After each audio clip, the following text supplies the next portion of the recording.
What if I told you that the answer to Earth's energy crisis isn't found in oil, wind, or solar, but in a rare isotope hidden in the dust of the moon?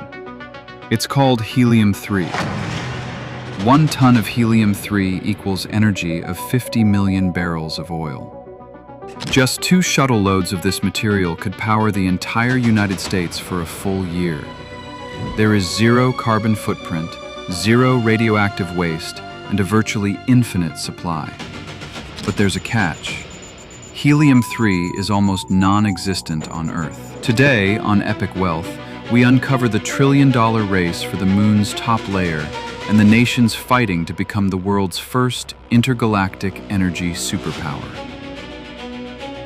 Helium-3 comes from the sun. For 4 billion years, the solar wind has been blasting the lunar surface, embedding this rare gas into the top layer of moon dust, or regolith. On Earth, our magnetic field and atmosphere act as a shield, keeping helium-3 out. This makes it one of the rarest substances on our planet, currently valued at roughly $5 billion per ton. But on the moon, there are an estimated 1.1 million metric tons of it. At current prices, that is a $5 quadrillion, sitting just 3 days away.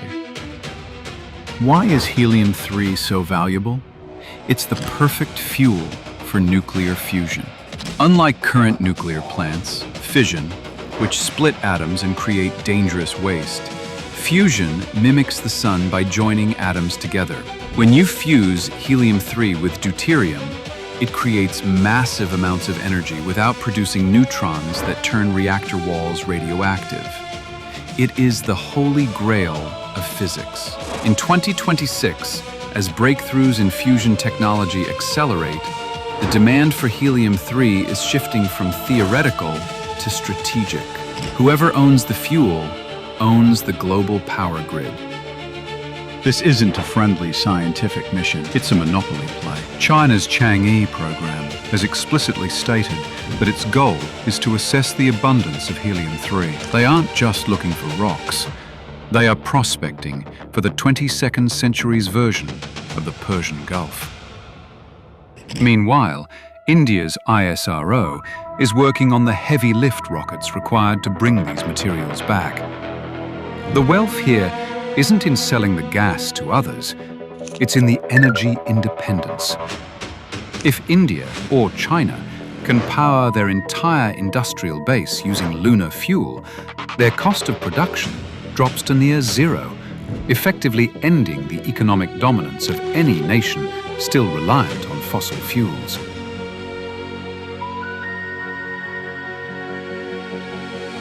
How do you actually mine gas?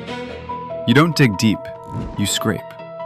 You have to process massive amounts of dirt to get a tiny amount of helium-3. This is where the infrastructure wealth comes in.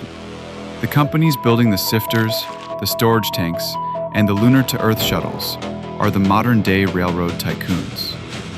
In 2026, we are seeing the first private contracts for lunar soil collection. We are no longer asking if it can be done, but who can do it the cheapest. The winner becomes the OPEC of the stars. The history of human wealth has always been a history of energy. From coal in the 1800s to oil in the 1900s. The next chapter of epic wealth is written in the dust of the moon. Helium-3 represents the final transition from a world of finite, dirty resources to a world of infinite, clean power.